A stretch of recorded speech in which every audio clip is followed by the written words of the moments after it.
सानखेडा साबरमती नदीच्या पश्चिमेला असलेला अहमदाबादमधला असा एक विकसित एरिया. मागच्या काही दिवसांपासून सतत बातम्यांमध्ये असलेला कारण इथे झालेला डोसा मर्डर.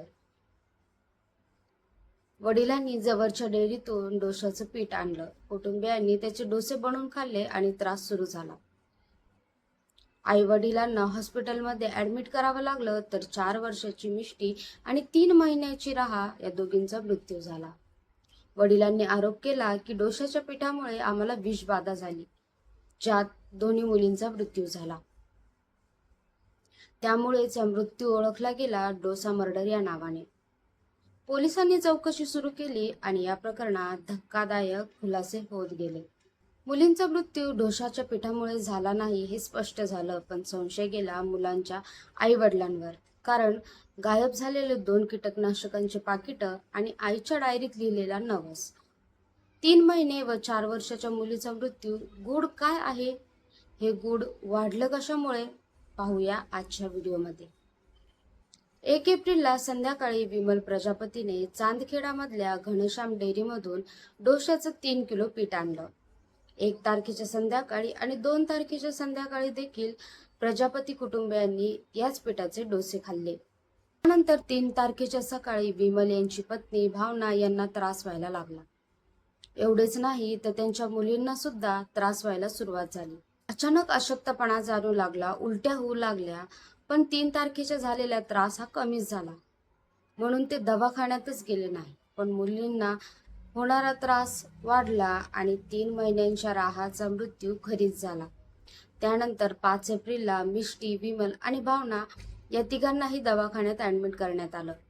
पण उपचारादरम्यान 4 वर्षाच्या मिष्टीचाही मृत्यू झाला. त्यावेळी तिच्या आईवडिलांचे उपचार सुरू होते, पण 2 दिवसांचे लगातार मृत्यूमुळे पोलिसांना ॲक्सिडेंटल मृत्यूची नोंदणी करावी लागली. तपास करायला सुरुवात केली. त्यावेळी विमलने सांगितलं, जवळच्या घनश्याम डेअरीमधून मी डोशाचं पीठ आणलं, त्यामुळे माझ्या संपूर्ण कुटुंबाला विषबाधा झाली. 3 महिन्याची राहा आईचं दूध पीत असल्यामुळे तिलाही ती विषबाधा झाली असावी असा संशय त्यांनी व्यक्त केला. त्यामुळे पोलिसांनी तातडीने डेअरी गाठली. पण डेअरी मालकाने हे आरोप चुकीचे आहे असं सांगितलं. त्यांचं म्हणणं होतं, त्या दिवशी 20 लोकांनी डोशाचं पीठ नेलं होतं, जे आमचे रेग्युलर ग्राहक होते. पण आजारी पडण्याची तक्रार कोणाकडूनही आली नाही. आपण सगळ्या सेफ्टी मेजरची खात्री करूनच त्या दिवशी 100 ते 125 किलो पीठ विकलं होतं. साहजिकच मृत्यूचं गूढ वाढलं. विमल आणि भावना यांना दवाखान्यातून डिस्चार्ज मिळाला आणि पोलिसांनी तपास करायला जोरात सुरुवात केली.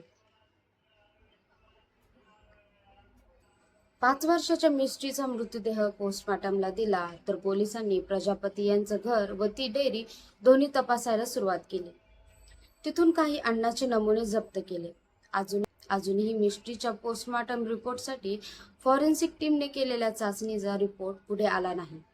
पण तपासादरम्यान अशा अनेक गोष्टी समोर आल्या, ज्यामुळे राहा आणि मिष्टीचा मृत्यू डोशामुळे विषबाधेतून झालेला नाही हे तर स्पष्ट झालं. पोलिसांनी त्या डेअरीची तपासणी केली आणि तेथील CCTV फुटेज चेक केलं. तिथून ज्यांनी ते पीठ खरेदी केलं होतं त्यांच्या सर्वांची तपासणी केली आणि कुणालाही त्रास झालेला नाही हे स्पष्ट झालं. 8 महिन्याच्या राहाचं पोस्टमॉर्टम करणं सहज शक्य नव्हतं, कारण प्रजापती कुटुंबियांनी ज्या दिवशी राहाचा मृत्यू झाला त्याच दिवशी तिला अंत्यसंस्कार देऊन दफन केलं होतं.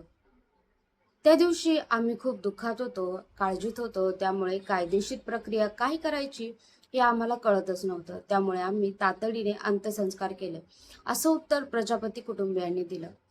मग शंका आणखीन वाढली. मग पोलिसांनी राहाचा दफन केलेला मृत्यू बाहेर काढला आणि पोस्टमॉर्टमला दिला. तरी ह्या दोन्ही मृत्यूचं गूढ संशयास्पद होतं, जे आणखी वाढलं एका रिपोर्टमुळे. विमल आणि भावना प्रजापती उलट्या, अशक्तपणा यामुळे हॉस्पिटलमध्ये ऍडमिट झालेल्या.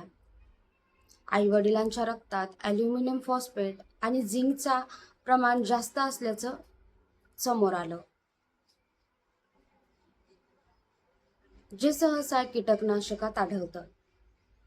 त्यामुळे रहस्य अजून वाढायला सुरुवात झाली. प्रजापती यांच्या घरी सापडल्या कीटकनाशक पाकिटांवर त्यावर प्रजापती यांनी पोलिसांना असं सांगितलं की मी 10 पाकिटं कीटकनाशकांची आणली होती. 8 पाकिटं मी गव्हाच्या पोत्यामध्ये टाकली, पण 2 पाकिटं कुठं आहेत हे मलाही माहीत नाही. त्यानंतर त्यांच्या घरी सापडली ती म्हणजे डायरी.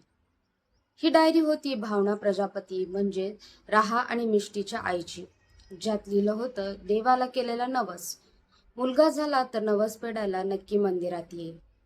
पण हा नवस लिहिला होता वर्षाच्या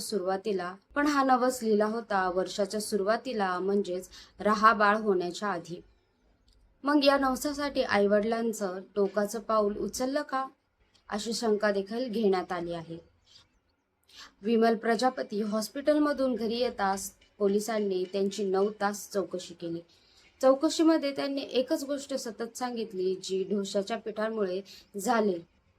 मग पोलिसांनी विमलचे आई वडील गौरीशंकर आणि कुसुम प्रजापती यांची चौकशी केली, ज्यात त्यांना अजून एक गोष्ट लक्षात आली. या कुटुंबामध्ये पैशाचा वाद होता, त्यामुळे या प्रकरणात काही आर्थिक अँगल आहे का, अशी देखील शंका आहे. पण गायब असलेल्या 2 कीटकनाशकांचं पाकिट कुठं गायब आहेत? आईवडिलांच्या रक्तात असलेलं ॲल्युमिनियम फॉस्फेट आणि झिंकचं अतिप्रमाण यावर संशय आहे.